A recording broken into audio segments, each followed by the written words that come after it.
Hello everyone, welcome to the Aegis Mathematics. Let's continue with the practice set 3.2 from question number 4. In last video, we already seen question number 1 to question number 3. Okay, now we will solve question number 4. Question number 4, त्यामध्ये first given आहे, prove that segment AP is parallel to segment BQ. We have diagram. In diagram, P and Q are the centers of two circles. The circles which touching externally at the point R. ये दोनों circles क्या कर रहे हैं? At point R पे एक दूसरे को touch कर रहे हैं. Means उनका point of contact R है. Then here A R B ये जो segment form हुई है वो भी point R से pass होगी. Then from this information we have to prove that segment AP is parallel to segment BQ. This segment AP is a parallel to segment BQ. अगर हमारे pass ये AP segment है और ये QB segment है, in दोनों को parallel prove करना है, या अगर कोई ऐसे दो पैरेलल लाइंस है, अगर ये ट्रांसवर्सल है तो यहाँ पे करस्पॉन्डिंग एंगल A और B करस्पॉन्डिंग एंगल है, C और B इंटीरियर एंगल्स है, और यहाँ पे अगर हमने D फॉर्म किया तो ये D और B अल्टरनेट एंगल्स है. अगर करस्पॉन्डिंग एंगल की पेयर इक्वल है तो भी लाइन पैरेलल्स होते हैं. इंटीरियर एंगल्स की जो सम है वो 180 होनी चाहिए. इंटीरियर एंगल्स की सम क्या होनी चाहिए? 180 होनी चाहिए, तो भी ये लाइंस पैरेलल होगी. या फिर ये alternate angles, interior alternate angle की पेयर अगर कॉन्ग्रुएंट है, इक्वल है, then also we can say ये लाइंस जो है दोनों पैरेलल्स रहेंगी. तो फिर हमें यहाँ पे क्या होगा, ये जो एंगल ये है ए एंगल और ए वाला बी एंगल, ये दोनों एक दूसरे को क्या मिलेंगे? अल्टरनेट एंगल्स मिलेंगे. अगर यहाँ पे AP और QB लाइन सेगमेंट है तो, क्योंकि ट्रांसवर्सल रहेगी AB. अगर हमने A और एंगल B को कॉन्ग्रुएंट प्रूव किया, then by alternate angle test we can say that this AP is parallel to BQ. Okay, या फिर हम इस P एंगल को इस Q एंगल के साथ भी इक्वल प्रूव करेंगे तो भी हमें ये वाला प्रूफ मिल जाएगा. इन ट्रायंगल APR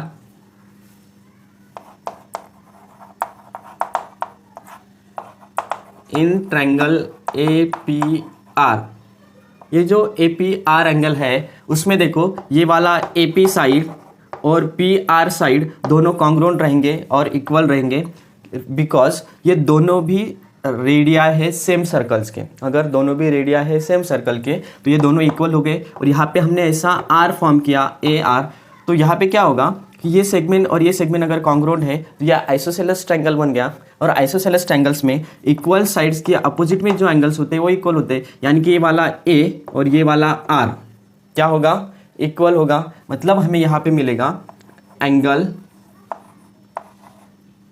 पहले तो हमें ये लिखना पड़ेगा कि AP side is equals to RP या फिर PR. PA is equals to PR, reason होगा रेडिया, रीजन होगा radii. The angles opposite to equal sides are equal, ये प्रॉपर्टी भी होगी.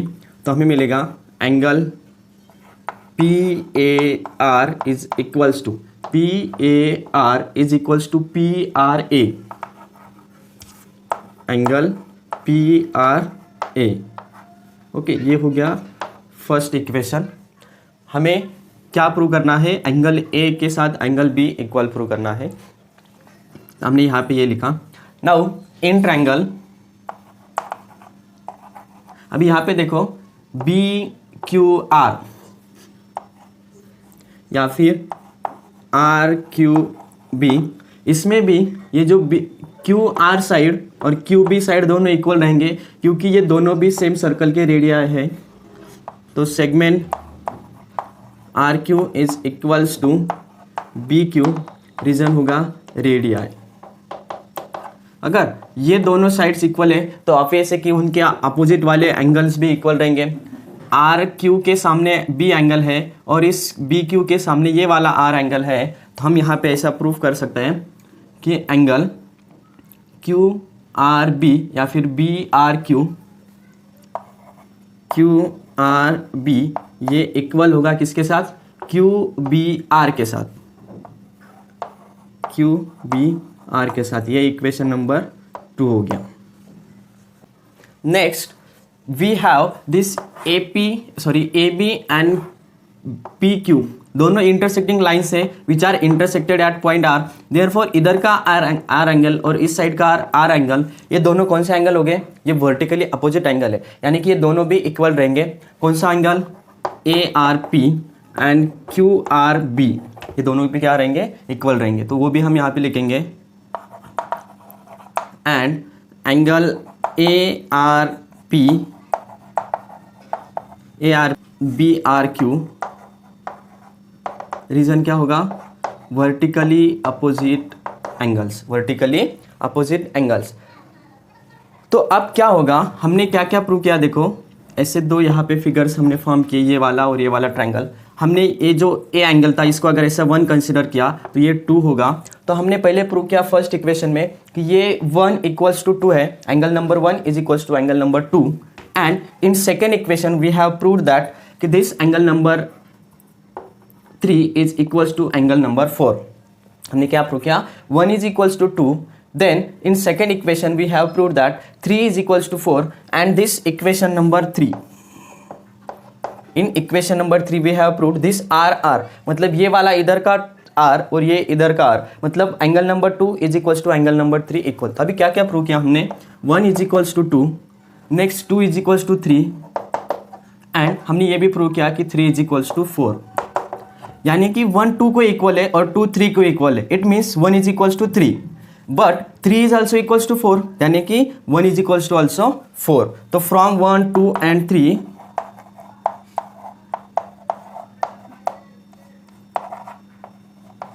हमने ये सभी एंगल्स, ए इस आर को, ये आर वाला आर इस बी को, ये तीनों एक 2 3 4 ये चारों भी एंगल एक दूसरे को इक्वल प्रूव किए। तो फिर ये भी हो गया कि angle A is equals to angle B. From 1 2 3 we can say that angle A is equals to angle B. Okay, from 1 2 3 अगर ए एंगल बी एंगल के साथ इक्वल है, then by alternate angle property we can say that this A P is parallel to Q B.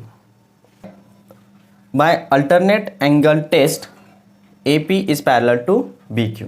Okay, this is the first sub question from the question number 4। Second sub question of the question number 4 is prove that triangle APR means ये वाला triangle similar prove करना है RQB के साथ। जर आपल्याला दोन triangle similar prove करायचं असेल तर एकतर बाय SSS मीन्स त्यांच्या करस्पॉन्डिंग साईडचा रेशो इक्वल दाखवायचा, otherwise prove that any 2 angles of this 2 triangles are equal, म्हणजे कोणतेही 2 करस्पॉन्डिंग अँगल जर आपण इक्वल दाखवले then the triangle also similar in that condition. तर आपल्याला काय करायचं आहे, या ट्रायंगलचं आणि या ट्रायंगलचे कोणतेही 2 अँगल्स इक्वल प्रूव करायचे आहेत। पण आपण 1 मध्ये ऑलरेडी प्रूव केलेला आहे की ए अँगल बी अँगलला इक्वल आहे आणि हा वाला आर जो आहे तो काय आहे, व्हर्टिकली अपोजिट अँगल आहे। मग डायरेक्टली आपल्याला प्रूफ तर 1 मध्येच मिळालं, फक्त आपल्याला इथे मेन्शन करायचं आहे प्रूफ फ्रॉम 1 मीन्स आपण जे याच क्वेश्चनचा जो पहिला सब क्वेश्चन सॉल्व केला त्यामध्ये जे प्रूफ केलेलं आहे तेच आपल्याला इथे यूज करायचे। आपल्याला माहिती आहे की angle A is equals to angle R and this angle R is equals to this angle R, म्हणजे हा वाला अँगल या इकडच्या साईडला जो आर आहे त्याला पण इक्वल आहे, हे ऑलरेडी प्रूफ केलेलं आहे। That means in first proof we have proved angle A is equals to angle R. This angle A या R ला पण इक्वल आहे, या साईडच्या R ला पण इक्वल आहे। आपण हा R आणि हा Rच का घेतला, कारण प्रूफ मध्ये आपल्याला A ला करस्पॉन्डिंग R गिवन आहे, P corresponding to Q and R is corresponding to B. Okay, हे झालं first. Then also we have this angle R is equals to B, कारण 1 is equals to 2, 2 is equals to 3 and 3 is equals to 4 हे आपण फर्स्टमध्ये बघितलं आहे। म्हणजेच आपण आता असंही लिहू शकतो PRA is equals to QRB, angle QRB। Therefore bye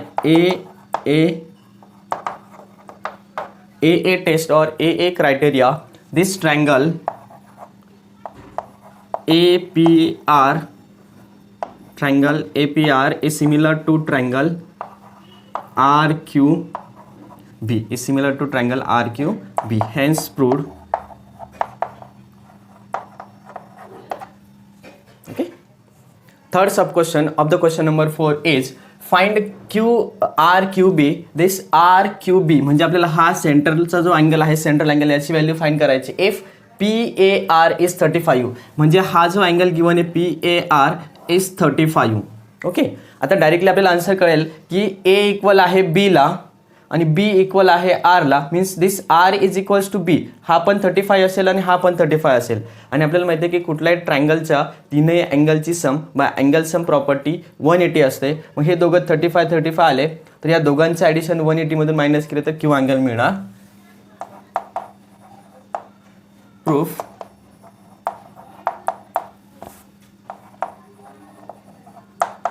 from 1 we have proved that angle A is equals to angle B. Okay, मग काय येणार इथे 35 येणार. But in a triangle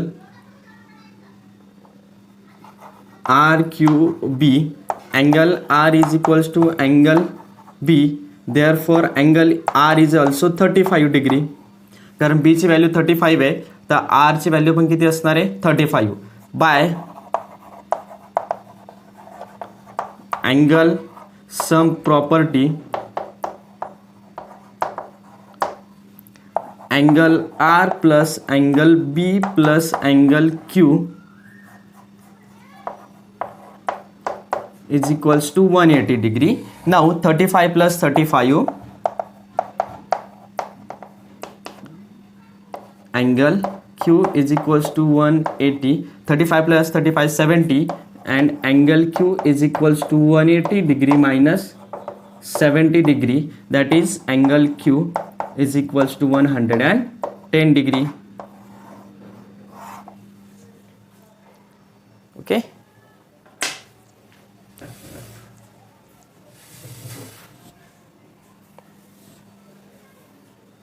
Question number 5 from the practice set 3.2 and it is the last question from this practice set.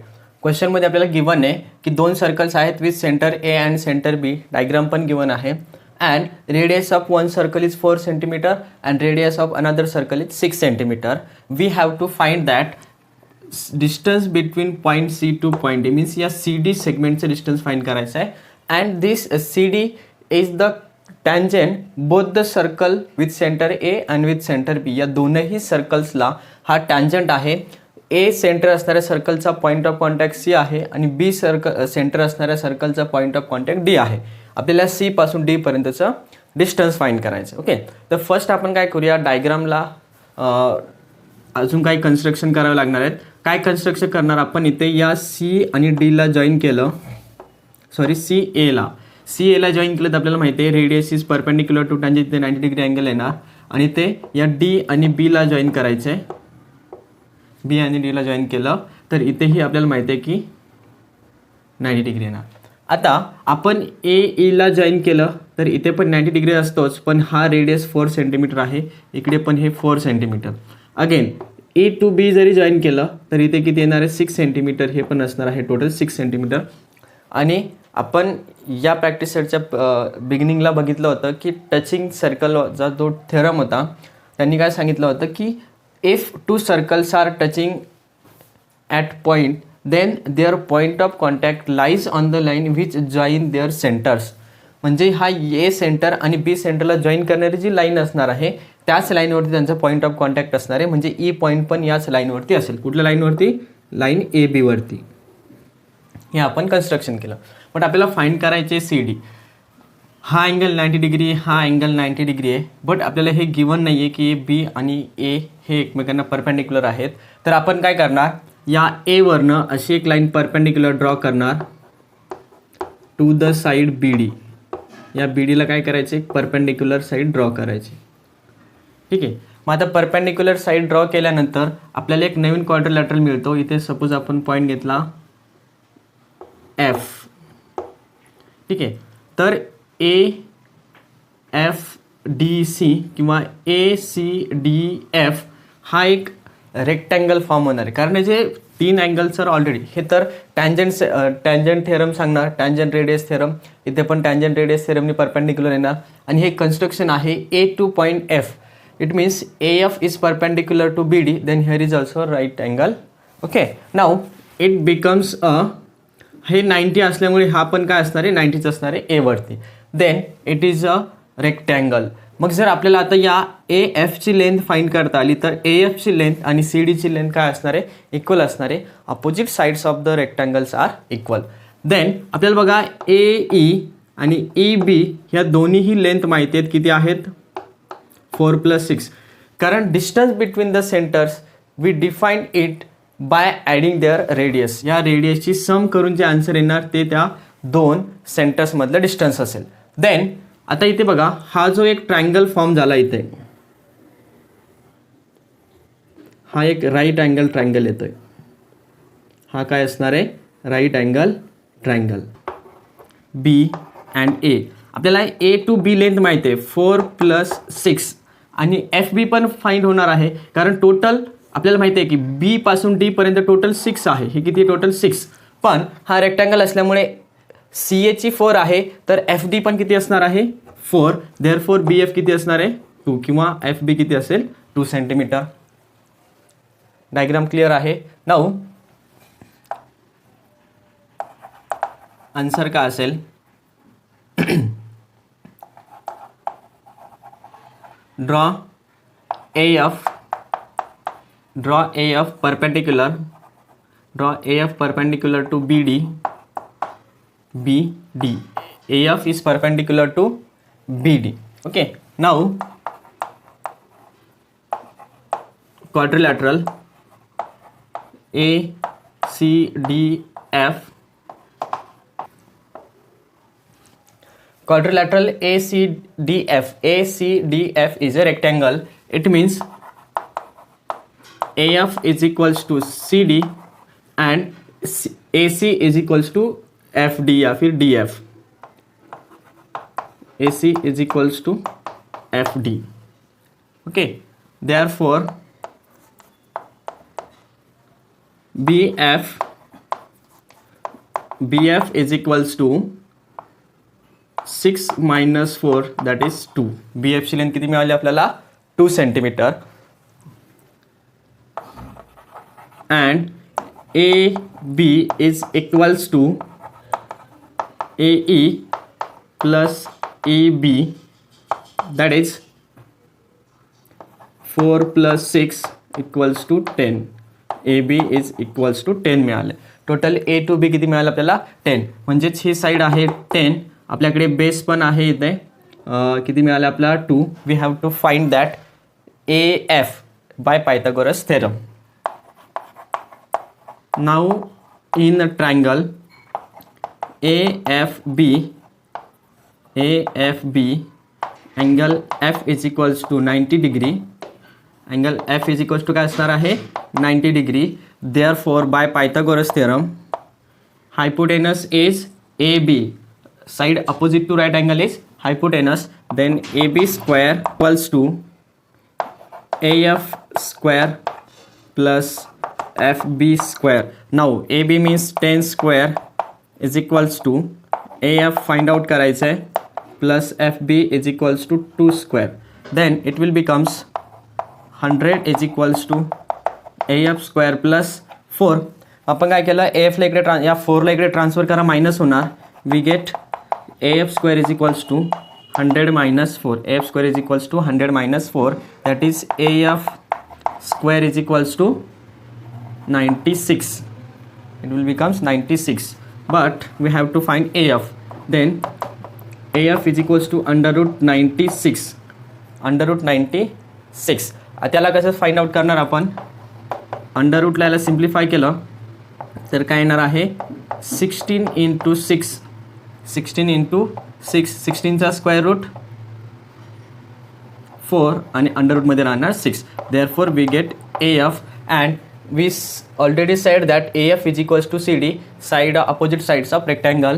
Therefore length of CD is equals to 4 under root 6 centimeter. Under root 6 centimeter. This is the last question from practice set 3.2. The remaining part of this chapter we will see in the next video. Bye.